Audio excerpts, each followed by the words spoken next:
Hey guys, जैसा कि हम सब जानते हैं कि अभी हम सब एसपीडीएफ ब्लॉक और उसके प्रॉपर्टीज़ को एक साथ डिस्कस कर रहे हैं। मैं एक चीज़ और बता देना चाहता हूँ कि 1 से 2 वीडियो लेक्चर में आपका ये चैप्टर पूरी तरह से ख़त्म हो जाएगा। इसके बाद हम लोग पढ़ेंगे केमिकल बॉन्डिंग, ठीक है। लास्ट के वीडियो लेक्चर में हम लोगों ने सॉल्युबिलिटी के बारे में पढ़ा था। उम्मीद करता हूँ कि आप लोग सॉल्युबिलिटी को बहुत अच्छे से रिवाइज किए होंगे, क्योंकि वो लिमिटेड है, आपका इनऑर्गेनिक केमिस्ट्री आपका लिमिटेड है। तो जितना मैंने आपको बताया आप उसी को रिवीजन कर ले, तो कई एग्जाम में पूछा हुआ है, आपसे बनेगा भी सवाल, ठीक है। तो आज के इस वीडियो लेक्चर में एक नए टॉपिक के साथ हम लोग शुरुआत करते हैं। आज का हमारा टॉपिक है स्टेबिलिटी, ठीक है, ऑफ ऑक्सीडेशन स्टेट। हेडिंग है हमारा stability of oxidation state and redox behaviour. सबसे पहले तो मैं इस हेडिंग का पहले मतलब समझाना चाहूँगा कि इस हेडिंग में हम लोग पढ़ेंगे क्या, इस हेडिंग का मतलब क्या है। तो पहले समझते कि करके, जैसा कि हमने हेडिंग लगाया है stability of oxidation state and redox behaviour. तो स्टेबिलिटी का मतलब होता है स्थिरता, और ऑक्सीडेशन स्टेट मैंने आपको पढ़ाया होगा रेडॉक्स में। ऑक्सीडेशन स्टेट का मतलब होता है कि किसी एक पार्टिकुलर एटम पे जो रियल या हाइपोथेटिकल चार्ज होता है, आयंस होते हैं, मतलब अगर इनडायरेक्टली बोला जाए तो आयंस होते हैं, तो उस पर जो चार्ज होता है उसी चार्ज को हम लोग बोलते हैं ऑक्सीडेशन स्टेट। तो अगर मान लो कि एक पार्टिकुलर एलिमेंट अगर कई चार्ज के फॉर्म में मिल रहा है, तो कौन सा ऐसा चार्ज है, मतलब कौन सा ऐसा ऑक्सीडेशन स्टेट है जो कि आपका ज़्यादा स्थिर है, ज़्यादा स्टेबल है, इसके बारे में हम लोग डिस्कशन करेंगे। साथ ही साथ रिडॉक्स बिहेवियर, मतलब उस आयन का, या आप बोल सकते हैं कि उस एलिमेंट का उस ऑक्सीडेशन स्टेट के साथ उसका रिडॉक्स बिहेवियर कैसा है, अर्थात वो ऑक्सीडाइजिंग एजेंट है या रिड्यूसिंग एजेंट है, इसके बारे में डिस्कस करेंगे। क्योंकि मैंने आपको वहाँ पे पढ़ाया होगा रिडॉक्स में कि अगर कोई एलिमेंट अपने हायर ऑक्सीडेशन स्टेट में होता है तो वो एक अच्छा ऑक्सीडाइजिंग एजेंट होता है, और अगर कोई एलिमेंट अपने लोअर ऑक्सीडेशन स्टेट में होता है तो एक अच्छा रिड्यूसिंग एजेंट होता है, और अगर मॉडरेट ऑक्सीडेशन स्टेट में है तो इसका मतलब कि ऑक्सीडाइजिंग एजेंट भी हो सकता है और रिड्यूसिंग एजेंट भी हो सकता है। ऐसा मैंने पहले बता चुका हूँ, ठीक है। तो हम लोग पहले देखते हैं स्टेबिलिटी ऑफ ऑक्सीडेशन स्टेट। तो ऑक्सीडेशन स्टेट की स्टेबिलिटी, तो ऑक्सीडेशन स्टेट का एक चीज़ तो समझ में आ रहा है कि मतलब क्या होना चाहिए, मेटल पे या एलिमेंट पे क्या होना चाहिए, चार्ज होना चाहिए, चार्ज होना चाहिए। तो चलो लेकर आते हैं, जैसे लेट हम अगर कोई मेटल लाते हैं, तो मेटल मान लो कि एम कोई मेटल है, ठीक है। तो इसका फिजिकल स्टेट क्या होगा, सॉलिड होगा, मतलब हम इसको बोल सकते हैं solid metallic crystal, solid metallic crystal. ये लेकर हम लोग आए। अब हमको क्या करना है कि इसका ऑक्सीडेशन स्टेट देखना है। तो ऑब्वियस अगर मेटल फॉर्म में तो ऑब्वियस है इसका ऑक्सीडेशन स्टेट जीरो है, ठीक है, ऑक्सीडेशन स्टेट जीरो है। तो इसको हम लोग चाहते हैं आयंस के फॉर्म में ले जाएं। तो आयंस के लिए क्या करना पड़ेगा, एम जो सॉलिड है आपका, इसको क्या करेंगे हम लोग, आयन में ले जाएंगे। तो मान लो कि ये जो मेटल है वो स्मॉल एम प्लस आयन में जाता है इन एक्वस सोल्यूशन में, एक्वस, ठीक है, एक्वस सोल्यूशन में जाता है, ठीक है। तो एक चीज़ और बताता हूँ इसमें कि ये जो प्रोसेस है आपका, कौन सा प्रोसेस कहलाएगा, कोई अगर कोई कंपाउंड जीरो से एम ऑक्सीडेशन स्टेट में अगर जा रहा है तो इसको हम लोग बोलते हैं ऑक्सीडेशन प्रोसेस, ऑक्सीडेशन प्रोसेस बोलते हैं, ठीक है। ये आपका मेटल क्या कहलाएगा, रिड्यूसिंग एजेंट, मेटल क्या कहलाएगा, रिड्यूसिंग एजेंट।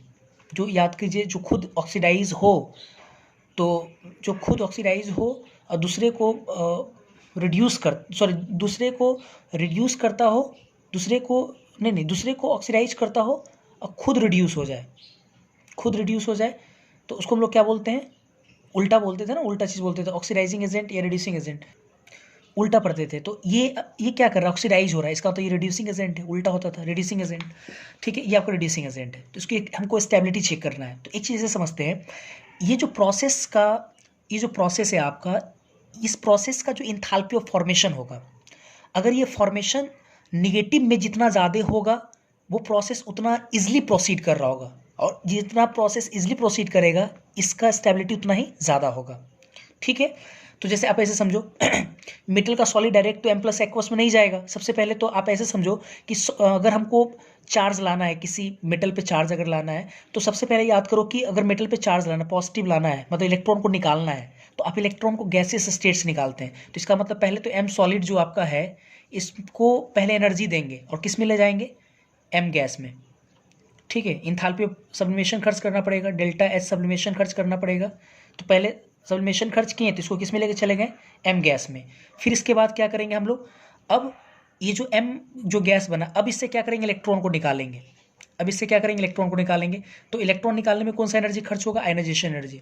अब आयनाइजेशन एनर्जी, तो मान लो कि एम से एम प्लस इलेक्ट्रॉन निकाल लिए, एम से एम प्लस इलेक्ट्रॉन निकाल लिए गैस इस फॉर्म में, तो आयनाइजेशन एनर्जी खर्च किए। और उसके बाद फिर जब एम प्लस गैस को जब एक्वस में डालेंगे, मतलब आयन को जब एक्वस में डाल रहे हैं, तो इसको क्या हम लोग बोलते हैं, जब इन्फिनाइट H2 में अगर डालेंगे तो इन्फिनाइट H2 में तब ना जाके एक्वस बनेगा। तो इस प्रोसेस में जो एनर्जी होता है उसको बोलते हैं हम लोग hydration energy, delta H H ई, ठीक है। और इस प्रोसेस को हम लोग क्या बोलेंगे, इंथैल्पी ऑफ फॉर्मेशन, मतलब M plus gas, M plus aqueous का जो फॉर्मेशन हुआ, इसके इंथैल्पी को हम लोग क्या बोलते हैं, इंथैल्पी ऑफ फॉर्मेशन।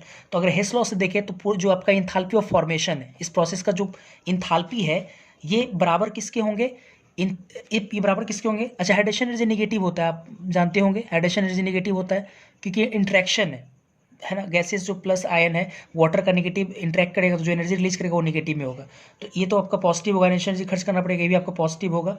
तो आप ऐसे अगर चल रहे हो तो एरो आपके उल्टा डायरेक्शन मिल रहा है, इसे माइनस में होता है, उधर डायरेक्शन के प्लस में, तो ओवरऑल आपका कितना आ जाएगा, आपका एनर्जेशन एनर्जी प्लस में आएगा, IE प्लस आपका इंथैल्पी ऑफ सब्लिमेशन आ जाएगा, ये भी आपका प्लस में, लेकिन ये पहले से क्या है, माइनस में delta H H E hydration energy, ये आपका है। तो ये जो इंथैल्पी ऑफ फॉर्मेशन है आपका, वो तीन एनर्जी का सम निकल रहा है। कुछ ये दोनों एनर्जी आपका एंडोथर्मिक है, कैसा है, एंडोथर्मिक, और ये क्या आपका है, एक्सोथर्मिक, ठीक है। तो मैं ये कहना चाहता हूँ कि मेटल आयन की स्टेबिलिटी हम लोग यही पढ़ने जा रहे हैं, स्टेबिलिटी ऑफ ऑक्सीडेशन स्टेट। तो स्टेबिलिटी ऑफ ऑक्सीडेशन स्टेट, तो ये एम का ऑक्सीडेशन स्टेट है, एम प्लस, तो इसकी स्टेबिलिटी हम लोग पढ़ने जा रहे हैं। तो मेरा ये कहना है कि इस प्रोसेस में एम सॉलिड से एम प्लस एक्वस जो बना है, इस प्रोसेस में जो इंथैल्पी ऑफ फॉर्मेशन जो है, इस प्रोसेस का जो इंथैल्पी ऑफ फॉर्मेशन है, अगर ये इंथैल्पी ऑफ फॉर्मेशन निगेटिव होगा, निगेटिव, तो ये प्रोसेस स्पॉन्टेनियस होगा, स्पॉन्टेनियस अपने आप होगा क्योंकि एक्सोथर्मिक नेचर का होगा। तो इसको निगेटिव होना पड़ेगा। तो इसको निगेटिव होने के लिए इस प्रोसेस में ढेर सारा एनर्जी का सम है। आप देख सकते हो कि इंथैल्पी ऑफ फॉर्मेशन 3 एनर्जी का सम है, इसको निगेटिव होना चाहिए होने के लिए। तो आप ऐसे समझो ना, तो ये 3 एनर्जी का सम है, अगर ये निगेटिव है तो इसका बनना ऑब्वियस है, स्वाभाविक होगा, इजली बनेगा, अपने आप बनेगा। एक चीज़ और मैं बोलूँगा कि इंथैल्पी ऑफ फॉर्मेशन निगेटिव में जितना ज़्यादा निगेटिव होगा, मतलब ये एक्सोथर्मिक हो, लेकिन एक्सोथर्मिक भी अगर हाईली एक्सोथर्मिक होगा, तो इसका मतलब कि एम का एम प्लस बनना, एम पर एम प्लस का बनना, ये काफ़ी तेज़ी से होगा। इसका मतलब कि ये जल्दी बनेगा, ये इसका तो ये ज़्यादा स्टेबल होगा, ये जल्दी बनेगा, ज़्यादा स्टेबल होगा, ठीक है। तो ऑब्वियस है, इसका मतलब मैं बोल सकता हूँ यहाँ पे कि जो स्टेबिलिटी है, स्टेबिलिटी किसका, एम प्लस एक्वस का जो स्टेबिलिटी है, ये डायरेक्टली प्रोपोर्शनल होगा, किसके, डायरेक्टली प्रोपोर्शनल होगा निगेटिव में इंथैल्पी ऑफ फॉर्मेशन के। मतलब निगेटिव में इंथैल्पी ऑफ फॉर्मेशन जितना ज़्यादा आएगा, है ना, उस आयन की स्टेबिलिटी उतनी ही ज़्यादा होगी। अब सवाल ये है कि इंथैल्पी फॉर्मेशन नेगेटिव में कब आएगा, तो आप सोच कर देखो, ये दोनों इंडोथर्मिक, ये एक्सोथर्मिक है, तो इसका मतलब कि एक्सोथर्मिक जितना ज़्यादा से ज़्यादा हो, इंडो क्या हो, कम हो, क्योंकि ये कम होगा, पॉजिटिव वाला कम होगा, तभी तो निगेटिव वाला उस पर क्या होगा, डोमिनेट करेगा। अब निगेटिव वाला वैल्यू जितना ज़्यादा डोमिनेट करेगा, मतलब पॉजिटिव वाला कम होगा, नेगेटिव जितना ज़्यादा होगा, तो उतना ज़्यादा आपका ये नेगेटिव वैल्यू आएगा, सही है। तो इसका मतलब कि आपका हाइड्रेशन एनर्जी क्या होना चाहिए, बहुत ज़्यादा होना चाहिए, एनर्जेशन एनर्जी कम होना चाहिए, इंथैल्पी ऑफ सॉल्वेशन कम होना चाहिए, लेकिन आपका हाइड्रेशन एनर्जी क्या होना चाहिए, ज़्यादा होना चाहिए निगेटिव में, तभी आपका इंथैल्पी ऑफ फॉर्मेशन भी क्या आ पाएगा, निगेटिव में ज़्यादा आएगा, और जितना ज़्यादा निगेटिव में आएगा उसकी स्टेबिलिटी उतनी ही ज़्यादा होगी।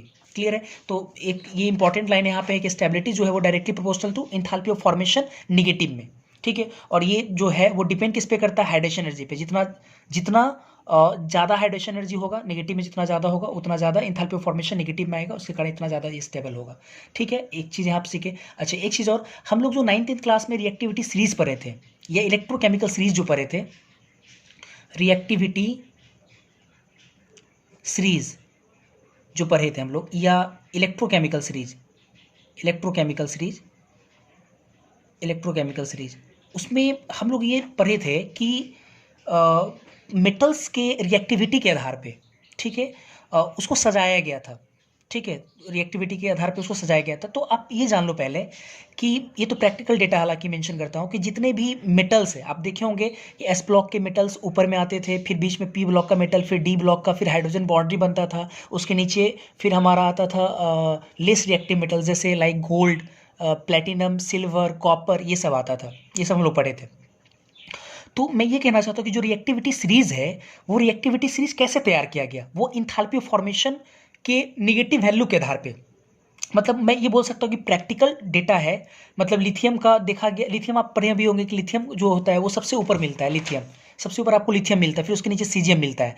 तो जितने भी मेटल है, जब उसका इंथैल्पी ऑफ फॉर्मेशन चेक किया गया, तो जो जितना ज़्यादा निगेटिव है उसको ऊपर रखा गया। इसलिए आप जो रिएक्टिविटी सीरीज पढ़े हैं उसमें लिथियम आपका ऊपर है, क्योंकि उसका इंथैल्पी ऑफ फॉर्मेशन निगेटिव में ज़्यादा है। ठीक है, उस आधार पे। अच्छा, क्यों है, मैं ये थोड़ा मेंशन करूंगा आपको, मैं थोड़ा समझा दूंगा कि क्यों वो है। आप आयनाइजेशन एनर्जी के बारे में पढ़े होंगे, आयनाइजेशन एनर्जी के बारे में। अच्छा, मैं उसको समझाऊंगा बाद में, पहले मैं रिएक्टिविटी सीरीज दिखा देता हूँ। सबसे पहले आप पढ़े होंगे लिथियम, फिर नीचे आता है सीजियम, पोटेशियम, फिर कैल्शियम, फिर सोडियम, फिर मैग्नीशियम, फिर उसके बाद एल्युमिनियम, है ना, पी ब्लॉक आने लगता है। फिर डी में आता है मैग्नीज, जिंक, आयरन, है ना, फिर कोबाल्ट, निकेल, एक तरह से फेकोनी एक साथ आता था, टीन, लेड, फिर उसके बाद हाइड्रोजन एक बाउंड्री का काम करता था यहाँ पे, और फिर उसके नीचे लेस रिएक्टिव मेटल्स, इसके नीचे कॉपर आता था, फिर मरकरी, फिर सिल्वर, और सबसे नीचे में गोल्ड, ऐसा करके आता था। ये रिएक्टिविटी सीरीज आपका है। ठीक है, इस प्रकार से रिएक्टिविटी सीरीज आपका है। अच्छा, तो आप देखो ना, सबसे पहले जो ऊपर में आपका है मैग्नीशियम तक अगर मैं बात करूँ, तो ये आपका जो मैग्नीशियम तक है, ये आपका एस ब्लॉक एलिमेंट है, एस ब्लॉक एलिमेंट है। बीच में आप देख सकते हैं थोड़ा सा जो बीच में है, ये आपका पी ब्लॉक एलिमेंट आ रहा है, पी ब्लॉक मेटल्स या एलिमेंट बोल सकते हैं, चलिए मेटल ही बोलता हूँ मैं। फिर उसके बाद डी ब्लॉक आ रहा है आपका, डी ब्लॉक आ रहा है। ठीक है, और इसके नीचे में आपका लेस रिएक्टिव नोबेल मेटल भी इसको कहा जाता है, नोबेल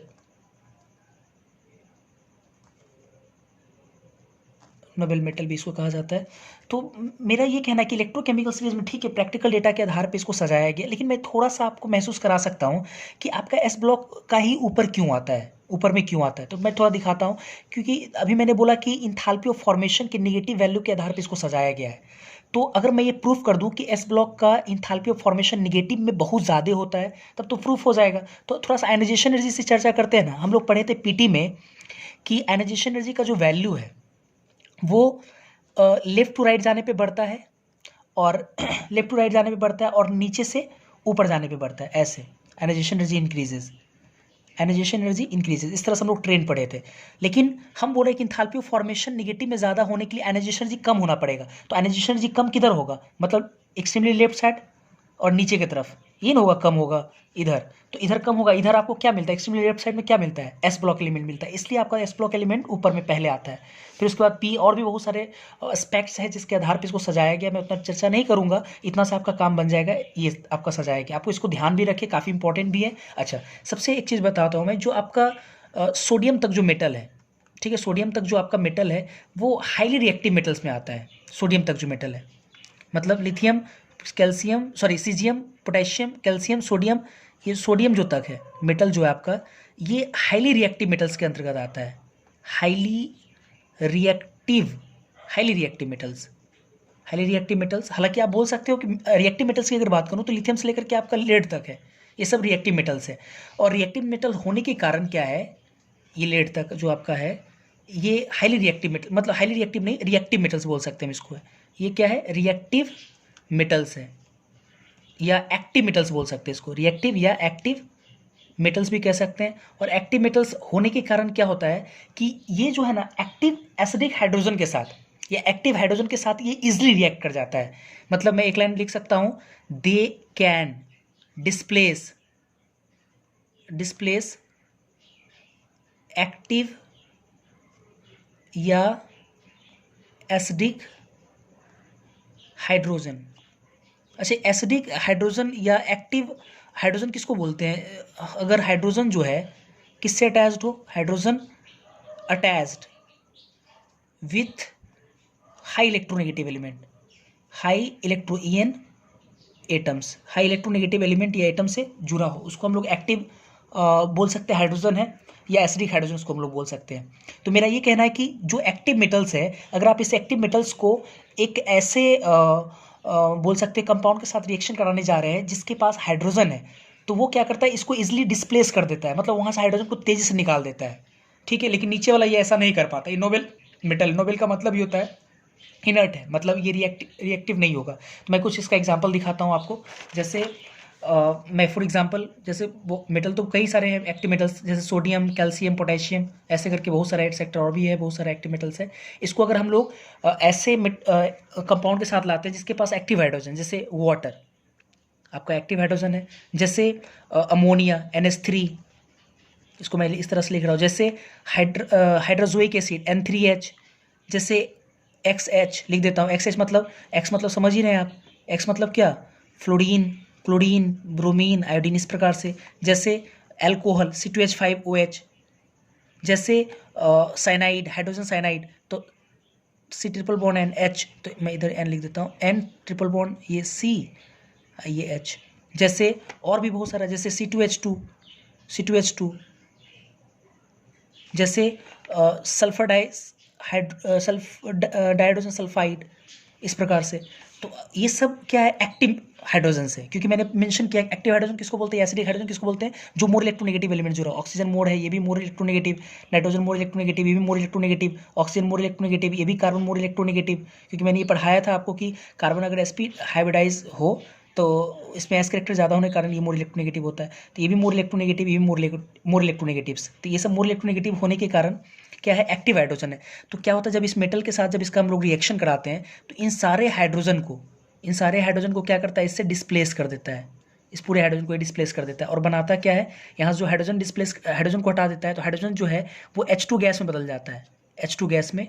और जो मेटल है, जो मेटल आपका है वो इसके साथ कंबाइंड होकर के सॉल्ट का फॉर्मेशन कर देता है, सॉल्ट का फॉर्मेशन। आप 9th में एक चीज़ पढ़े होंगे कि मेटल पे जब हम लोग एसिड डालते हैं तो हाइड्रोजन गैस रिलीज करता है, याद करो। तो ये मेटल आपका है, एक्टिव मेटल्स है, और ये सब जो एसिड एक तरह का एक्टिव हाइड्रोजन जिसके पास है, एसिड है ये सब। तो जब इन सब एसिड को जब मेटल के साथ रिएक्शन कराएंगे तो क्या होगा कि मेटल जो है उस हाइड्रोजन को डिस्प्लेस कर देता है, वो H2 गैस में चला जाता है, और जो बचा हुआ है उसके साथ मेटल कंबाइंड होकर क्या बना लेता है, सॉल्ट बना लेता है। तो कुछ एग्जाम्पल कराता हूँ, जैसे फॉर एग्जाम्पल, जैसे अगर मैं सोडियम लूँ, सोडियम हाईली रिएक्टिव मेटल्स है, इसको आप नॉर्मल कोल्ड वाटर में अगर डालते हो, कोल्ड वाटर में, हम कई बार आपको बोले लैब में अगर अभी कभी गए होगे आप, तो लैब में क्या होता है कि सोडियम लेते हैं और पानी जब उसको डालते हैं तो वो क्या बोलते हैं कि लाइट के साथ जो है वो तेज़ी से रिएक्ट करता है। तो क्या करेगा यहाँ पे, ये H2 को डिस्प्लेस करेगा, H2 गैस बनाएगा, H2 गैस, और इसका क्या करेगा, मतलब सोडियम जो है उसके साथ कंबाइंड होकर क्या बनाएगा, NaOH, सोडियम हाइड्रोक्साइड बना लेगा। मेटल को जो पानी डालते, पढ़े भी हम लोग ऐसा। फॉर एग्जाम्पल ये मोर रिएक्टिव था इसलिए आराम से कोल्ड वाटर में हो गया। मैग्नीशियम ये मोर रिएक्टिव नहीं है, रिएक्टिव है लेकिन मोर नहीं है, तो इसके लिए आपको क्या करना पड़ेगा, थोड़ा सा हीट करना पड़ेगा पानी को, कोल्ड वाटर बॉयल वाटर में लेना पड़ेगा। तो ये बनाएगा मैग्नीशियम हाइड्रोक्साइड और प्लस H2 गैस को रिलीज करेगा। ठीक है, अगर हम लोग फॉर एग्जांपल अगर एल्युमिनियम लिए, इसका रिएक्शन अमोनिया के साथ कराएं, तो आप याद करो एल्युमिनियम भी लेस मोर रिएक्टिव तो नहीं है, रिएक्टिव है लेकिन, तो इसका मतलब कि यहाँ भी हमको क्या करना पड़ेगा, हीट करना पड़ेगा, और हीट करेंगे तो जाकर के एल्युमिनियम NH2 का नाइट्राइड, NH2 इनाइड और प्लस H2 गैस यहाँ पे रिलीज़ करेगा। फिर उसके बाद अगर मैं सोडियम लेता हूँ, सोडियम, और इसका रिएक्शन अमोनिया के साथ कराता हूँ, तो ऑब्वियस है हमको यहाँ पे हीट लेने की ज़रूरत नहीं है, क्योंकि सोडियम ये मोर रिएक्टिव मेटल्स है, ये मोर रिएक्टिव है, ये सब आपका लेस रिएक्टिव था इसलिए हीट करना था। तो ये क्या बनेगा, सोडियम NaNH2 प्लस क्या, H2 गैस, इस प्रकार से। अगर मैं पोटेशियम लेता हूँ फॉर एग्जांपल, पोटेशियम, तो पोटेशियम प्लस, और मान लो कोई एसिड के तौर पे हम ले लिए N3H, ठीक है, हाइड्रोजोइक एसिड अगर ले लिए, तो ऑब्वियसली यहाँ पे हीट करने की जरूरत नहीं है हमको, सिंपल है, अगर लिए हैं और पोटेशियम आपका हाईली रिएक्टिव आता है, तो ये क्या हो जाएगा, के N3 बनेगा प्लस H2 गैस यहाँ से रिलीज़ करेगा।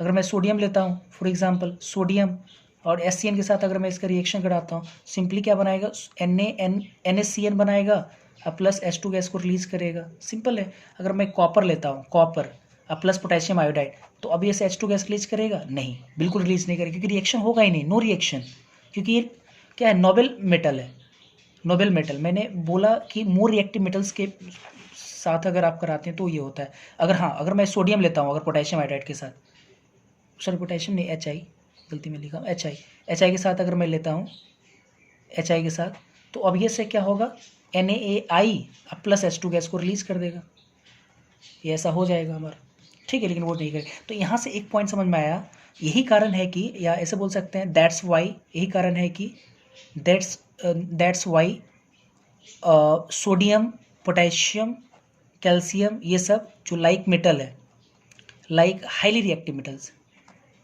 हाईली जो रिएक्टिव मेटल्स है, हाईली रिएक्टिव मेटल्स केप्ट रखा जाता है किस में, इन केरोसिन, केरोसिन ऑयल, या केरोसिन ऑयल आपको ऑर्गेनिक सॉल्वेंट है, केरोसिन ऑयल ऑर्गेनिक कंपाउंड है, या आप बोल सकते हैं नॉन पोलर ऑर्गेनिक कंपाउंड, या ऑर्गेनिक सॉल्वेंट ही लिखते हैं, अच्छा रहेगा। ऑर्गेनिक सॉल्वेंट में आप पढ़े भी होंगे कि सोडियम, पोटेशियम, कैल्शियम, इन सबको क्या किया जाता है, केरोसिन में डुबो कर रखा जाता है, क्योंकि पानी के साथ ये हाईली रिएक्टिव होता है, ठीक है। तो इसको किस में रखा जाता है, पानी में डुबो कर रखा जाता है। तो इसलिए मैंने लिखा कि दैट्स वाई, यही कारण है कि सोडियम, पोटेशियम, कैल्शियम लाइक जो हाईली रिएक्टिव मेटल्स है उसको रखा जाता है केरोसिन ऑयल में या नॉन पोलर ऑर्गेनिक सॉल्वेंट में, ठीक है, जिसके पास कोई नॉन पोलर ऑर्गेनिक सॉल्वेंट, लेकिन जिसके पास कोई क्या नहीं हो, एसिडिक हाइड्रोजन नहीं हो। ऑर्गेनिक सॉल्वेंट हैविंग, एक थोड़ा सा और मेंशन कर देता हूँ, having no acidic hydrogen, acidic hydrogen नहीं हो, ऑब्वियस है नॉन पोलर ऑर्गेनिक सॉल्वेंट हो लेकिन एसिडिक हाइड्रोजन नहीं हो। अच्छा, अभी तक हम लोग एक ही लाइन सीखे कि जो एक्टिव जो सबसे ज़्यादा हाईली रिएक्टिव जो मेटल्स होंगे, अगर उसको हम एक्टिव हाइड्रोजन या एसिडिक हाइड्रोजन वाले किसी कंपाउंड के साथ रिएक्शन कराएंगे तो H2 गैस रिलीज़ करेगा। और यही कारण है कि जो आपका हाईली रिएक्टिव मेटल्स, इसको केरोसिन में या नॉन पोलर सॉल्वेंट जिसके पास कोई एसिडिक हाइड्रोजन नहीं हो उसमें डुबो कर उसको रखा जाता है। सबसे इम्पॉर्टेंट बात ये कि जो आपका मेटल की जो रिएक्टिविटी होती है अलग अलग कंपाउंड के प्रति, अलग अलग सब्सटेंस के प्रति, वो डायरेक्टली प्रोपोर्शनल होता है उसके बनने वाले कंपाउंड के स्टेबिलिटी के। डायरेक्टली प्रोपोर्शनल किसके होते हैं, उससे बनने वाले कंपाउंड के स्टेबिलिटी से, ठीक है। ये सबसे इंपॉर्टेंट लाइन है, ये आगे भी बहुत काम करेगा। मतलब मैंने बोला कि मेटल की जो रिएक्टिविटी है वो अलग अलग कंपाउंड के प्रति जो होता है वो डिपेंड किस पे करता है, उससे बनने वाला कंपाउंड के स्टेबिलिटी पे, ठीक है। मेटल की रिएक्टिविटी स्टेबिलिटी ऑफ कंपाउंड पे डिपेंड करता है। जैसे मैं आपको एक दिखाता हूँ, जैसे अगर मैं बात करूँ reactivity of alkali metal, alkali metals देखते हैं towards hydrogen, towards hydrogen gas ले लेते हैं। हाइड्रोजन गैस के प्रति अल्कली मेटल की रिएक्टिविटी, तो अगर हम लिथियम लिए, अल्कली मेटल आपका सोडियम, पोटेशियम, रुबिडियम, सीजियम, और सबका बारी बारी से हम लोग क्या किए, हाइड्रोजन के साथ इसका रिएक्शन कराएं, थोड़ी मात्रा में हीट करना पड़ता है। तो इससे बनेगा हमारा क्या, लिथियम है तो लिथियम हाइड्राइड बनेगा, सोडियम है तो sodium hydride, potassium hydride, rubidium hydride और सीजियम हाइड्राइड। तो इस मेटल की जो रिएक्टिविटी वो डिपेंड किस पे करेगा, इससे बनने वाले कंपाउंड पे। तो अभी इससे बनने वाला जो कंपाउंड, इसकी स्टेबिलिटी हमको चेक करना है। तो अब ये से कहीं ना कहीं ये क्या है, आयनिक कंपाउंड है, आयनिक कंपाउंड है ये। मेटल नॉन मेटल का कंपाउंड जो होता है ionic compound, non metal metal से बना हुआ आयनिक कंपाउंड। तो आयनिक कंपाउंड की स्टेबिलिटी कभी हम लोग पढ़े थे कि लैटिस एनर्जी के डायरेक्टली प्रोपोर्शनल होता है। और लैटिस एनर्जी आप याद कीजिए, सब में तो हाइड्रोजन कॉमन है, इसमें +1 +1 +1 +1 +1, तो नीचे से ऊपर जाएंगे तो साइज घटेगा, मतलब R प्लस डिक्रीजेज, साइज घटेगा तो U0 क्या होगा, इंक्रीजेस। लैटिस एनर्जी बढ़ेगा तो स्टेबिलिटी भी क्या होगा, स्टेबिलिटी इंक्रीजेस, स्टेबिलिटी भी बढ़ेगा। तो इसका मतलब ये हुआ कि अगर इसके कंपाउंड का स्टेबिलिटी नीचे से ऊपर बढ़ रहा है तो इसका मतलब कि इस मेटल की भी रिएक्टिविटी नीचे से ऊपर जाने पे बढ़ेगा। तो ये नीचे से ऊपर रिएक्टिविटी ऑफ, मतलब इस मेटल की जो रिएक्टिविटी है हाइड्रोजन के प्रति नीचे से ऊपर बढ़ेगा। तो reactivity towards hydrogen H2 increases, नीचे से ऊपर इंक्रीज करेगा। क्लियर है इस तरह से, ये पॉइंट आप बस ध्यान रखो। फिर आगे बढ़ते हैं हम लोग। चलिए अब आते हैं हम लोग बहुत सारे मेटल्स लेके आते हैं और उस मेटल के ऑक्सीडेशन स्टेट के स्टेबिलिटी और उसका रिडॉक्स बिहेवियर के बारे में डिस्कशन करेंगे। तो सबसे पहले हम लाते हैं एस ब्लॉक आयंस और उसका redox behaviour. S block ion and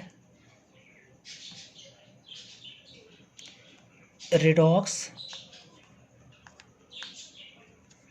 behaviour, S block ion and redox behaviour. तो एस ब्लॉक में आपका फर्स्ट है और सेकेंड ए है।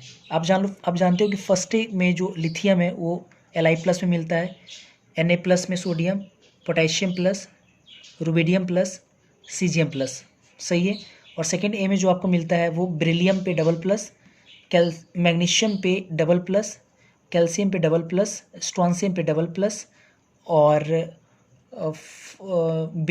बेरियम पे डबल प्लस, और ठीक है, ये बेरियम पे डबल प्लस। तो ये एस ब्लॉक आयन की जो स्टेबिलिटी की मैं बात करूँ तो एस ब्लॉक के जो ऑक्सीडेशन स्टेट है वो इसी में एग्जिस्ट करता है। मतलब एस ब्लॉक में फर्स्ट ए का +1 में एग्जिस्ट करता है, और जो सेकेंड ए का वो भी +2 में एग्जिस्ट करता है, +3 या -1 कम नहीं होता है। मतलब ये एग्जिस्ट करता है, कांस्टेंट है।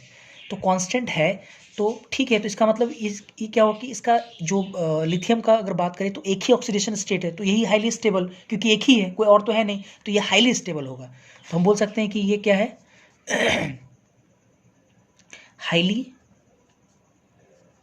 Highly stable ion.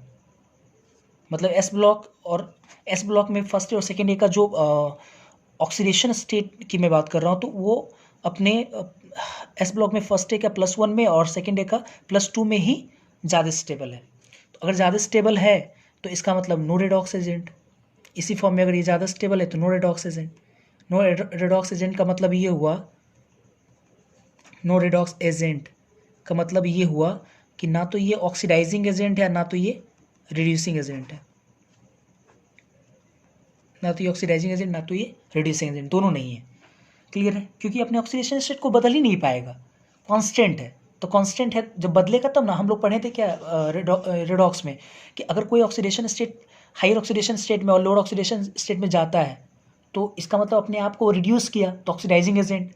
अगर कोई एलिमेंट अपने लोअर ऑक्सीडेशन स्टेट में वो हायर ऑक्सीडेशन स्टेट में जाएगा तो अपने आप को ऑक्सीडाइज किया, इसका मतलब रिड्यूसिंग एजेंट। तो मैं ये कह रहा हूँ कि इसका जो ऑक्सीडेशन स्टेट है वो फिक्स्ड है, कांस्टेंट है, ना नीचे जा सकता है ना ऊपर जा सकता है। इसका मतलब कि ये कोई रेडॉक्स एजेंट नहीं है। ठीक है, सेकेंड में लाता हूँ। सेकेंड ये पॉइंट ध्यान रखना, ये पहला पॉइंट हम लोग पढ़े अभी एस ब्लॉक के बारे में। फर्स्ट पॉइंट में लिख देता हूँ, फर्स्ट पॉइंट। चलिए सेकेंड पॉइंट देखता हूँ मैं। सेकेंड पॉइंट कॉपर आयन के बारे में पढ़ते हैं। कॉपर आयन के बारे में, तो कॉपर के दो तरह के मेनली आयन्स होते हैं, आप पढ़े भी होंगे, कॉपर 1, कॉपर 2, क्यूप्रस क्यूप्रिक जिसको हम लोग बोलते हैं। और उसके स्टेबिलिटी को हम लोग को कंपेयर करना है। जैसे क्वेश्चन के तौर पे इसको समझते हैं ज़रा। जैसे कॉपर आयन की अगर स्टेबिलिटी की मैं बात करूँ तो कॉपर दो तरह से मिलता है। जैसे कॉपर वन में रोमन न्यूमेरल लिख रहा हूँ, मतलब कि 1 ऑक्सीडेशन स्टेट, और कॉपर 1 कॉपर 2 में। और हमको इसके स्टेबिलिटी कंपेयर करना है कि किसकी स्टेबिलिटी ज़्यादा होगा, कॉपर 1 की या कॉपर 2 की। तो ठीक, मैं क्वेश्चन के तौर पे भी लिया हूँ मैं समझाने के लिए। तो कई सारे बच्चे क्या करते हैं, कैसे इसको डील करते हैं कि बच्चे ऐसे सोचते हैं कॉपर 1 की अगर मैं कन्फिग्रेशन की बात करूँ तो बच्चे ऐसे सोचते हैं 4s0 और 3d10 है ये। और कॉपर 2 की मैं बात करूँ तो 4s0 और 3d9 है। तो ये आपका फुल फिल्ड है। बच्चे ऐसे सोचते हैं ये फुल फिल्ड है और ये क्या है, पार्शियल फील्ड है। ये क्या है, पार्शियल फील्ड है। तो फुल फील्ड हम लोग पढ़े, पार्शियल फील्ड से क्या ज़्यादा स्टेबल। तो बच्चे सोचते हैं क्या, कॉपर 1 की स्टेबिलिटी ज़्यादा है, मतलब stability increases right to left, इधर इंक्रीजेस होगा, मतलब कॉपर 1 ज़्यादा स्टेबल है कॉपर 2 से। लेकिन ये गलत है, तरीका ही गलत है। जब देखा गया स्टेबिलिटी की मैं अगर बात करूँ तो स्टेबिलिटी के मायने में कॉपर 1 से ज़्यादा स्टेबल है कॉपर 2। ऐसा इसलिए क्योंकि कॉपर 2 का हाइड्रेशन एनर्जी, मैं बोल सकता हूँ stability is due to high heat of hydration या hydration energy, high hydration energy. अभी तुरंत हम लोग पढ़े थे stability of oxidation, stability of ion की अगर जब मैं बात कर रहा था इससे जस्ट पहले, तो हम लोग देखे थे कि enthalpy of sublimation plus ionization energy और माइनस हाइड्रेशन एनर्जी के बराबर था। और मैंने बोला था कि अगर इंथैल्पी ऑफ फॉर्मेशन अगर निगेटिव में ज़्यादा आता है तो वो आयन उतना ही ज़्यादा स्टेबल होगा। और निगेटिव में ज़्यादा तब आएगा जब आयनाइजेशन एनर्जी कम हो है ना, आयनाइजेशन एनर्जी कम हो, सब्लिमेशन कम हो, लेकिन हाइड्रेशन एनर्जी ज़्यादा हो। तो आप देख सकते हैं कॉपर 2 का हाइड्रेशन एनर्जी ज़्यादा है कॉपर 1 से। कभी पढ़ाएं आपको कि delta H H E hydration energy inversely proportional to directly proportional to Z plus Z minus, मतलब इंटीग्रल चार्ज ऑफ केटाइन या एनायन। तो इस पे देख सकते हो 2 प्लस का चार्ज, इस पे 1 प्लस का चार्ज, इसका हाइड्रेशन एनर्जी ज़्यादा होगा। कभी पढ़ाएं आपको, इस हिसाब से ये आपका क्या है, स्टेबल है कॉपर 2, और ये क्या है आपका है कॉपर 1, ये अनस्टेबल है। अनस्टेबल आपको ध्यान रखना पड़ेगा, कॉपर 2 स्टेबल, ये अनस्टेबल है, ध्यान रखें। अच्छा, कॉपर 1 अनस्टेबल होने के कारण ये डिस्प्रपोर्शनेट कर जाता है एक्वा सोल्यूशन में, मतलब copper 1 is unstable and fastly, जिसके कारण ये क्या होता है, फास्टली डिस्प्रपोर्शनेट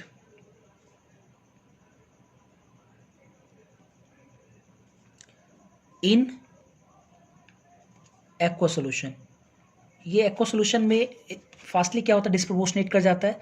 मतलब कॉपर प्लस पानी में इसको एक्वस में डाले तो ये तुरंत डिस्प्रपोर्शनेट होता है। मतलब एक बार कॉपर डबल प्लस एक्वस में चला जाता है, एक बार कॉपर सॉलिड में चला जाता है। कॉपर सॉलिड में आप देख सकते हैं कॉपर +1 जब +2 में जाता है तो ये ऑक्सीडेशन हुआ, ठीक है। और कॉपर जब +1 जीरो में चला जाता है, ये जीरो में चला गया तो ये रिडक्शन हुआ, ओवरऑल आपका डिस्प्रपोर्शनेशन हो गया, ठीक है। तो ठीक है, ये अभी मैंने एस ब्लॉक देखा, ठीक है। अब आपको डी ब्लॉक में मैंने कई बार बोला कि डी ब्लॉक में आपका 3D इंपॉर्टेंट है, 3D में कुछ आयंस को लेते हैं और काफ़ी इंपॉर्टेंट भी आपका है। सेकंड मैंने हेडिंग लगाए थे यहाँ पे, सेकंड। थर्ड इसके बाद देखता हूँ, थर्ड आपका स्कैंडियम से, चलो स्टार्ट करते हैं स्कैंडियम से।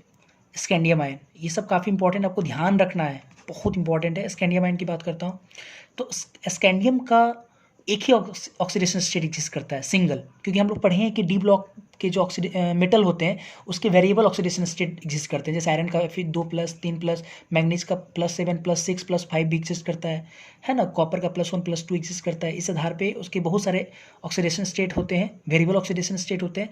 तो उसी का मैं डिस्कशन करने जा रहा हूँ। स्कैंडियम की अगर मैं बात करूँ, स्कैंडियम, तो स्कैंडियम का सिंगल कैरेक्टरिस्टिक्स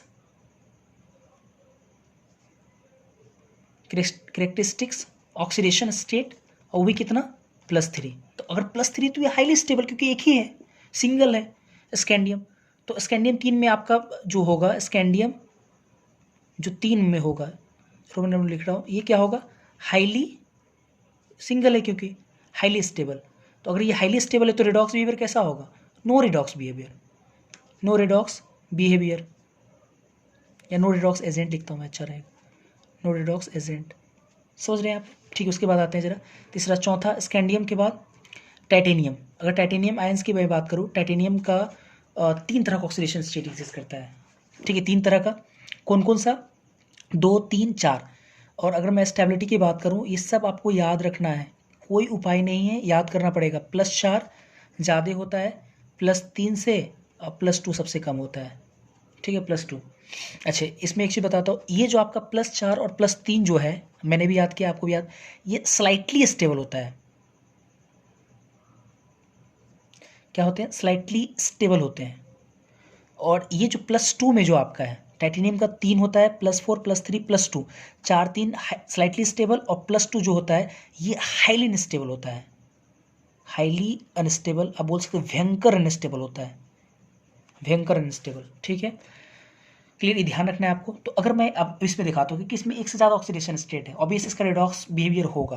अब चेक करते हैं, जैसे जैसे अगर आपसे बोलता है कि टाइटेनियम 4 में, काफ़ी इंपॉर्टेंट ये सब आता है, टाइटेनियम 4 में आप मेरे को बताओ कि ये टाइटेनियम 4 में क्या है, ऑक्सीडाइजिंग एजेंट या रिड्यूसिंग एजेंट या नो रिडॉक्स बिहेवियर। तो 4 है टाइटेनियम का 3 तरह का ऑक्सीडेशन, दिमाग में पहले लाएंगे, टाइटेनियम का 3 तरह का ऑक्सीडेशन स्टेट एग्जिस्ट करता है, 4, 3, 2, 4, 3, 2। तो सबसे 4, 3, 2 में 4 मैक्सिमम में हाइयर है, हाइयर में है तो हम पढ़ें कि हाइयर में अगर रहता है तो ऑक्सीडाइजिंग एजेंट होता है, ये ऑक्सीडाइजिंग एजेंट है। अब सवाल ये कि पावरफुल ऑक्सीडाइजिंग एजेंट है या वीक ऑक्सीडाइजिंग एजेंट है, तो ऑब्वियसली इसको चेक कर लेते हैं। +4 में ये ज़्यादा स्टेबल है, तो अगर ये ऑक्सीडाइजिंग एजेंट है तो अपने आप को रिड्यूस करना चाहेगा, रिड्यूस करके किस में ले जाएगा, 3 में, नहीं तो 2 में ले जाएगा, 3 में नहीं तो 2 में ले जाएगा। तो सवाल ये है कि अगर 3 में या 2 में ले जाएगा तो ये ऑक्सीडाइजिंग एजेंट है, तो क्या वीक होगा कि स्ट्रॉन्ग होगा, तो हम बिल्कुल बोल सकते हैं क्या होगा, ये वीक होगा। क्यों, क्योंकि +2 में ये भयंकर अनस्टेबल है, तो हम इसको बोल सकते हैं वीक ऑक्सीडाइजिंग एजेंट, लेकिन वीक ऑक्सीडाइजिंग एजेंट है, ठीक है। अगर मैं बोलूँगा टाइटेनियम 2 में क्या है ऑक्सीडाइजिंग या रिड्यूसिंग एजेंट, सबसे कम में रिड्यूसिंग एजेंट, तो कौन सा पावरफुल या पावरफुल होगा ये, क्योंकि +2 हाईली अनस्टेबल है, वो जल्दी जाना चाहेगा +4 में, तो ये स्ट्रॉन्ग होगा, स्ट्रॉन्ग रिड्यूसिंग एजेंट। क्लियर, इस तरह से हम लोग ध्यान रखेंगे। फिर मैं चौथा पाँचवा लाता हूँ वेनेडियम। वेनेडियम आयंस के बारे में जो भी पढ़ा रहा हूँ इंपॉर्टेंट है। स्टेबिलिटी की मैं बात करूँ तो इसके सबसे पहली बात 4 ऑक्सीडेशन स्टेट एग्जिस्ट करता है। एक पहले बढ़ा दो, +5 ज़्यादा होगा, +4 +3 फिर +2, ठीक है। हाइड्रेशन एनर्जी से आप समझ सकते हो। ये दोनों जो आपका है ये स्लाइटली स्टेबल है। क्या है? स्लाइटली स्टेबल है। अब +3 +2 जो है वो अनस्टेबल है, हाईली नहीं बोल सकते लेकिन अनस्टेबल है ये, ठीक है। ये 5 4 स्लाइटली स्टेबल और 3 2 अनस्टेबल है। अब इसमें अगर रिडॉक्स बिहेवियर की बात करूँ, जैसे वेनेडियम 5 में, वेनेडियम 5 में क्या होगा, 5 में, तो 5 में आप देख सकते हो कि मैक्सिमम में तो ये कन्फर्म एक ऑक्सीडाइजिंग एजेंट होगा। अब स्ट्रॉन्ग या वीक, तो वो 3 2 में जाएगा तो भाई जाना नहीं चाहेगा, तो उसका मतलब वीक होगा, ये जल्दी नहीं जाना चाहेगा, वीक होगा। अगर मैं बोलूँ वेनेडियम 2 में, तो वेनेडियम 2 तो अनस्टेबल है, तो 2 वाला तुरंत जाना चाहेगा 5 में, तो लोअर में है तो इसका मतलब रिड्यूसिंग एजेंट जल्दी जाना चाहेगा, मतलब स्ट्रॉन्ग रिड्यूसिंग एजेंट, ठीक है। अगर मैं बोलूँ वेनेडियम 3 में, तो वेनेडियम 3 में अगर मैं बात करूँ तो वेनेडियम 3 इसका मतलब लोअर में है, ठीक है। तो ये क्या होगा, रिड्यूसिंग एजेंट होगा, और 3 से वो जल्दी चाहेगा 4 या 5 में आए, ठीक है, 4 या 5 में, तो इसका मतलब स्ट्रॉन्ग होगा, स्ट्रॉन्ग रिड्यूसिंग एजेंट। क्लियर है यहाँ तक। इसके बाद जैसे नेक्स्ट क्रोमियम देखते हैं। इसके बाद 6 chromium, chromium ion. Chromium ion के टोटल 3 ऑक्सीडेशन स्टेट एग्जिस्ट करता है, 2 3 और 6। और स्टेबिलिटी की अगर मैं बात करूँ तो 3 ज़्यादा होता है और लगभग 6 के बराबर होता है, और 2 सबसे कम होता है, ठीक है। इस प्रकार से ये 3 6 और 2, 3 और 6 ध्यान रखिए। 3 और 6 जो आपका है वो हाईली स्टेबल है, हाईली स्टेबल है। और जो +2 आपका है ये स्लाइटली है, स्टेबल सब है, लेकिन 3 और 6 हाईली स्टेबल है, और ये स्लाइटली स्टेबल है, ठीक है। अगर आपसे कोई पूछता है कि क्रोमियम 4 में, नहीं सॉरी क्रोमियम 6 में, क्रोमियम 6 में ये क्या है, ऑक्सीडाइजिंग रिड्यूसिंग एजेंट, ऑब्वियस है हायर में है ऑक्सीडाइजिंग एजेंट, लेकिन पावरफुल या वीक, तो हम बोल सकते हैं स्ट्रॉन्ग, स्ट्रॉन्ग है ना। वो 2 में क्यों जाएगा, 3 में जाना चाहेगा, 3 में तो स्ट्रॉन्ग जल्दी जाएगा, वो स्ट्रॉन्ग ऑक्सीडाइजिंग एजेंट। अच्छा, क्रोमियम अगर आपसे बोलेगा 3 में, क्रोमियम 3 में तो क्या होगा, क्रोमियम 3 में ये पहले से क्या है ज़्यादा, तो 3 से वो 6 में जा सकता है, 3 लोअर में है, तो इसका मतलब कि रिड्यूसिंग एजेंट, और 6 में जल्दी जाएगा क्योंकि लगभग बराबर है, तो ये भी क्या होगा, स्ट्रॉन्ग होगा, स्ट्रॉन्ग रिड्यूसिंग एजेंट। अच्छा, क्रोमियम अगर 2 में है, क्रोमियम अगर 2 में है, सबसे स्लाइटली स्टेबल तो है ही, 2 में है, 2 से वो जल्दी जाना चाहेगा 3 या 6 में, क्योंकि 3 और 6 ज़्यादा स्टेबल है, लोअर है, इसका तो रिड्यूसिंग एजेंट जल्दी जाना चाह रहा है, इसका तो स्ट्रॉन्ग होगा, स्ट्रॉन्ग रिड्यूसिंग एजेंट। इस प्रकार से सवाल आ सकता है। तो क्रोमियम तीनों का तीनों स्टेबल, +3 सबसे ज़्यादा, उसके कम +6 और सबसे कम +2। उसके बाद आते हैं मैग्नीज पे, मैग्नीज आयन। तो मैग्नीज आयन के कई सारे ऑक्सीडेशन स्टेट एग्जिस्ट करते हैं, और अगर मैं स्टेबिलिटी की बात करूँ तो स्टेबिलिटी में +2 सबसे ज़्यादा होता है, फिर +7, फिर +4, फिर उसके बाद +3 और फिर उसके बाद +6। +2 +7 +4 जो आपका है, इन तीनों में अगर मैं बात करूँ तो इन तीनों में से पहले जो दूसरा और सातवां है, दूसरा और सातवां ये हाईली स्टेबल होता है, 2 और 7। कई बार आप देखे होंगे मैग्नीज +7 +2 में इजिली एग्जिस्ट करता है। +4 आपका ठीक है, स्टेबल है, चलेगा, ये स्टेबल है, लेकिन 3 और 6 जो आपका है वो अनस्टेबल है। क्रोमियम के सारे स्टेबल थे, लेकिन इसमें क्या है, 2 7 स्टेबल है, 2 7 हाईली स्टेबल है, 4 स्टेबल है, 3 और 6 अनस्टेबल है, ठीक है। अगर सवाल रहेगा कि मैग्नीज 2 जो है वो क्या है, तो 2 lower oxidation state reducing agent, powerful, तो बोल सकते हैं 2 से जल्दी जाना चाहेगा, 7 में जल्दी चला जाएगा, हाईली है, तो स्ट्रॉन्ग बोलेंगे ना, स्ट्रॉन्ग रिड्यूसिंग एजेंट। अगर मैग्नीज 7 में बात करूँ +7, तो मैग्नीज 7 में अगर मैं बात करूँ तो मैग्नीज 7 में हाईएस्ट ऑक्सीडेशन स्टेट है, मतलब ऑक्सीडाइजिंग एजेंट होगा, पावरफुल ही है, तो 7 से वो जल्दी चाहेगा 2 में जाए, क्योंकि 2 ज़्यादा स्टेबल है, जल्दी जाना चाहेगा, तो स्ट्रॉन्ग, ठीक है, स्ट्रॉन्ग हो जाएगा, ठीक है, ये ध्यान रखना है। Mn+2, ठीक है। उसके बाद देखते हैं, उसके बाद एक और देख लेते हैं आयरन के बारे में, 8 पॉइंट आयरन के बारे में, Fe आयंस के बारे में। तो Fe के दो तरह के ऑक्सीडेशन स्टेट एग्जिस्ट करते हैं, जैसा कि हम सब जानते हैं, 2+ और 3+। लेकिन 2+ ज़्यादा स्टेबल है, ज़्यादा नहीं, बराबर भी बोल सकते हैं, +3 इक्वेलेंट है इसकी स्टेबिलिटी, इक्विवेलेंट इसकी स्टेबिलिटी होती है, लगभग बराबर होती है इसकी स्टेबिलिटी। स्टेबल आयन बोल सकते हैं, स्टेबल आयन है ये, ठीक है, स्टेबल आयन है। तो +2+3, तो अगर Fe2 में अगर पूछा जाए कि ऑक्सीडाइजिंग एजेंट या रिड्यूसिंग एजेंट, तो +2 का मतलब lower oxidation state, reducing agent अच्छा, स्ट्रॉन्ग या वीक, तो आप गुड बोल सकते हैं, सो क्योंकि तीनों तो दोनों सेम ही है, इक्विवेलेंट है। ये 3 है, हाईएस्ट है ऑक्सीडाइजिंग एजेंट, तो ये भी क्या बोल सकते हैं, गुड ऑक्सीडाइजिंग एजेंट, ठीक है, गुड ऑक्सीडाइजिंग एजेंट। तो अब यहाँ से वो आपको ध्यान रखना पड़ेगा, याद भी करना पड़ेगा। कई बच्चे ये भी कंफ्यूज रहते हैं कि सर ऑक्सीडाइजिंग जो मेटल का जो वेरिएबल ऑक्सीडेशन स्टेट है, कईयों का 3 एग्जिस्ट कर रहा है, कभी 2 एग्जिस्ट कर रहा है, तो हमको कैसे पता चलेगा? इसके लिए हम एक थोड़ा सा आपको हेल्प करते हैं कि ध्यान रखने में सहूलियत मिलेगा। जैसे हम स्कैंडियम लिखते हैं, ठीक है, scandium, titanium, vanadium, chromium, manganese, iron, cobalt, nickel, copper और जिंक। और आप देखिए +2+3 से सजाइए पहले इसको, ये +2+3, एक बढ़ जाएगा इसका ऑक्सीडेशन स्टेट, +2+3+4, इसका एक और फिर बढ़ जाएगा +2+3+4, ये +5, क्रोमियम का +2+3+4 +5+6, मैग्नीज का फिर एक और बढ़ जाएगा +2+3+4 +5 +6 +7।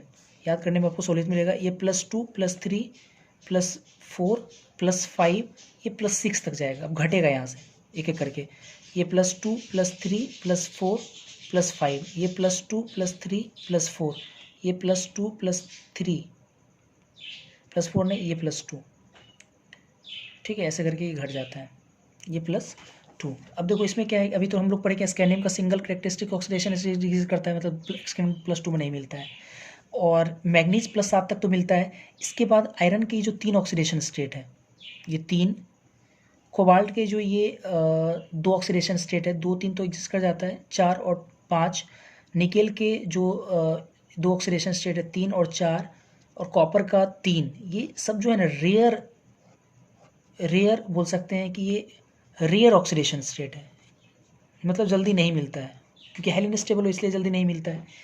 तो बाकी सबको आपको ध्यान रहेगा कि किसका कौन कौन सा ऑक्सीडेशन स्टेट एग्जिस्ट करता है।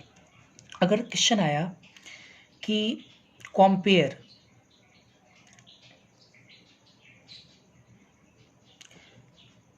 देयर स्टेबिलिटी,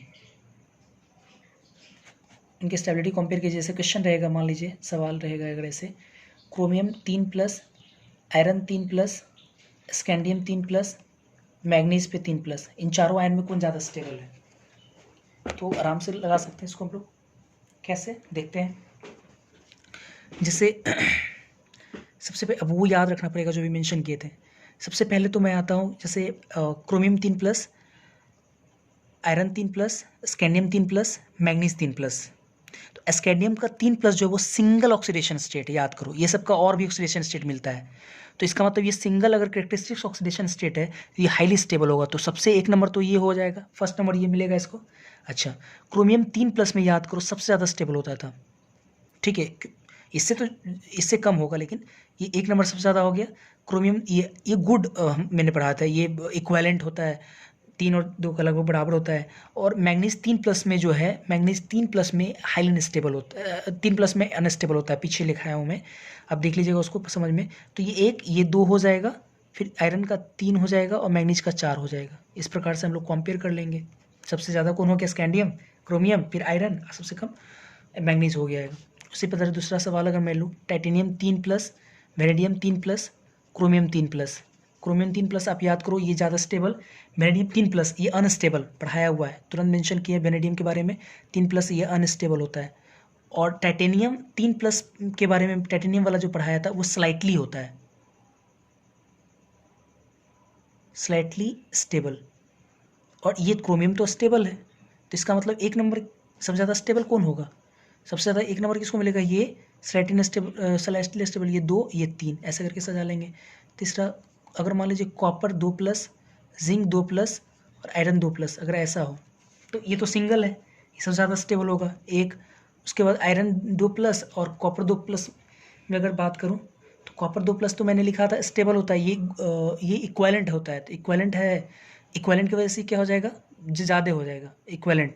सिंगल एक तरह से बिहेव कर सकते हो, लेकिन सिंगल से ये तो प्योर सिंगल है, मतलब इसमें 2 3 में, फिर इसके बाद इस पे जा सकते हैं हम लोग, इसके बाद ये 3, इस प्रकार से हम लोग कंपेयर कर लेंगे। नेक्स्ट, अगर मान लो कि टाइटेनियम 2+, वेनेडियम 2+, क्रोमियम 2+, अगर ये 3 है, इसमें हमको कंपेयर करना है, तो देखते हैं ज़रा। टाइटेनियम 2+, वेनेडियम 2+, क्रोमियम 2+, इसमें हमको स्टेबिलिटी कंपेयर करना है। तो क्रोमियम का 2+ ज़्यादा स्टेबल होता है। अच्छा, टाइटेनियम 2+ मैंने लिखा है था भयंकर अनस्टेबल, याद कीजिए, सबसे लेस स्टेबल भयंकर, तो ये हाईली अनस्टेबल है, आपका हाईली अनस्टेबल है। वेनेडियम 2+ में मैंने पढ़ाया था वेनेडियम 2+ के बारे में, कि वेनेडियम का 2+ जो होता है वो अनस्टेबल होता है, सिर्फ अनस्टेबल। और ये जो आपका होता है क्रोमियम का सारा स्टेबल, तो ये आपका स्टेबल है। 3 और 6 में ज़्यादा स्टेबल होता था, 2 में स्टेबल होता था सिर्फ, तो ये स्टेबल, तो हमको लगता है ये हाईली अनस्टेबल, ये अनस्टेबल, ये, तो इसका मतलब ऐसे होगा इंक्रीजेस, ठीक है, इस प्रकार से बढ़ेगा। फिर अगर मैं बात करूँ नेक्स्ट, निकेल पे 4+, टाइटेनियम 4+ और मैग्नीज पे 4+, अगर इन तीनों में अगर मैं बात करूँ कि ज़्यादा कौन स्टेबल, तो देखता हूँ निकेल का 4+ तो अभी तुरंत मेंशन करा, निकेल का 4 ये रेयरली मिलता है, इसका तो ये अनस्टेबल रहा होगा, तब तो ये नहीं मिल पाता है, ये अनस्टेबल है आपका। टाइटेनियम 4+ के बारे में मैंने लिखा था, टाइटेनियम 4, अच्छा मैग्नीज के बारे में तो लिखा ही था स्टेबल है, मैग्नीज 4+ का ये स्टेबल है, देख लेना पीछे होगा। और टाइटेनियम 4+ आपका क्या होगा, स्लाइटली स्टेबल होगा, स्लाइटली स्टेबल, थोड़ा सा स्टेबल है, इसका मतलब इधर से इधर जाने पे हमारा बढ़ेगा, ठीक है। उसके बाद में 6, नेक्स्ट क्वेश्चन, 6 आयरन पे $+, कोबाल्ट पे $+, निकेल पे $+, निकेल पे $+। अगर इन तीनों में अगर बात करूँ तो देखता हूँ कोबाल्ट निकेल का 2+ सिंगल है, तो ये सबसे नंबर 1 हो जाएगा, ठीक है। कोबाल्ट का 2 तरह का है, कोबाल्ट का 2 तरह का 2 3 मिलता है, और आयरन का भी 2 3 मिलता है, तो इसका मतलब कि ये 2 हो जाएगा, ये वाला ये 3 हो जाएगा, मतलब कि ऐसे करके इंक्रीज इधर बढ़ेगा, सबसे पहला नंबर ये होगा ना, तो इधर से इधर इंक्रीजेस, ठीक है। उसके बाद में 7 नंबर सवाल, जैसे Mn पे 2+, आयरन पे 2+, क्रोमियम पे 2+, ठीक है। क्रोमियम पे 2+, क्रोमियम पे 2+ हाईली, ये क्रोमियम पे 2+ स्लाइटली स्टेबल होता है, क्रोमियम पे 2+, क्रोमियम सबका सब ये स्लाइटली स्टेबल, ठीक है। Iron 2+ stable, manganese 2+ highly stable, 2+ तो हाईली स्टेबल लिख पाए थे, हाईली स्टेबल, ये स्टेबल है, ठीक ठाक है, और ये क्रोमियम 2+ में स्लाइटली स्टेबल, इसका मतलब इधर से इधर बढ़ेगा। थोड़ा कंटेस्ट याद रखोगे तभी ये समझ में आएगा। स्टेबिलिटी इंक्रीजेस, अगर आपसे मैं बोलूँ कि क्रोमियम +6 और मैग्नीज +6 में ज़्यादा स्टेबल कौन, ये हाईली स्टेबल, ये हाईली अनस्टेबल, याद होगा आपको, ये अनस्टेबल, ये स्टेबल था, तो इसका मतलब कि इधर से इधर बढ़ेगा, स्टेबिलिटी इंक्रीजेस, ठीक है। इस प्रकार से देख लेंगे हम लोग। लास्ट में कुछ सेकंड का मैं वीडियो दिखा रहा हूँ ताकि आप इसका स्क्रीनशॉट लेकर के इसका नोट बना सके। ये पहला पेज है आपका,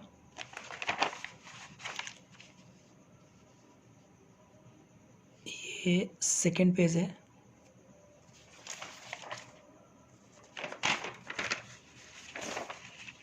ये थर्ड पेज है आपका,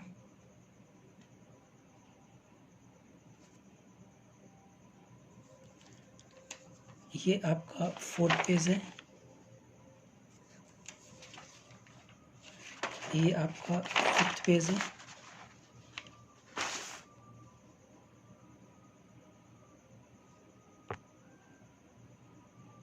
ये आपका सिक्स्थ पेज है।